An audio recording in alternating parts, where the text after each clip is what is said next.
Hello, today I want to share about mobility flow. How do I do it and why do I do it? I'm sure there's a lot others videos that I've did speaking about this, but from time to time I like to remember why is important. So before I start my mobility that you're seeing right now, I did a 1K run just to raise my body temperature and to make then the ligaments and the joints easier to then you be able to flow with the mobility. Okay, or if you don't want to do a warm-up, which can also be jumping jacks, eye kicks, kick back, the normal also type of warm-up, you can use the mobility as a dynamic warm-up, and you will warm up while you're doing the mobility, but then the mobility will take longer.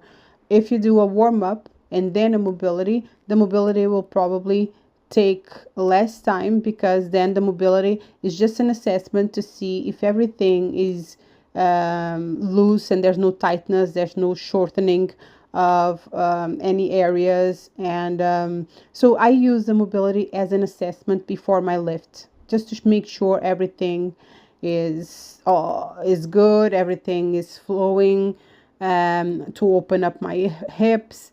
And so that's my why I do it.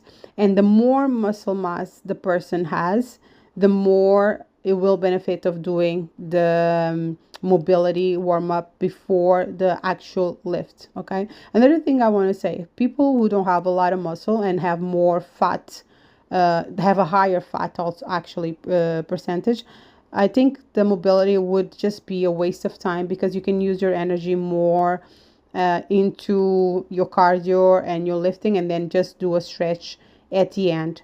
Once the person starts to build muscle mass and you're actually very dense, you will benefit a lot from doing mobility. Okay, to open up the body, loosen up a little bit, and then make sure when you go into the lift, all the muscles are lengthened and there's no tightness, and you feel very loose, very open, and ready to go. Okay, so bring the body temperature up, then do your mobility, but it's not a fixed thing. Okay, do what's best for you. This is just something that I share. You can try it and see if it works for you.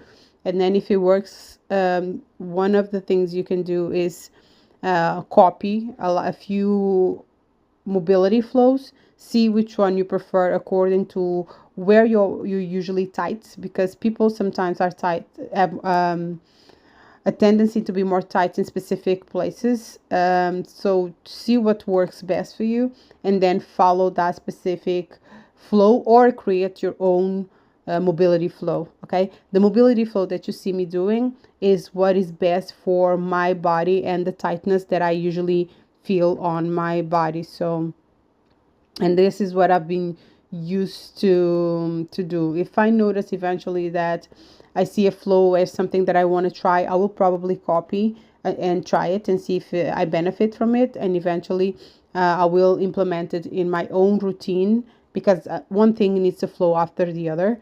And then I'll keep doing it. So that's it. If you would like to try, copy what I'm doing, copy a few times until you memorize it. After you memorize it, make it your own, add a few things or remove others that you don't see benefits. And that's it. Hope you enjoy it. See it again on my next video. Bye bye.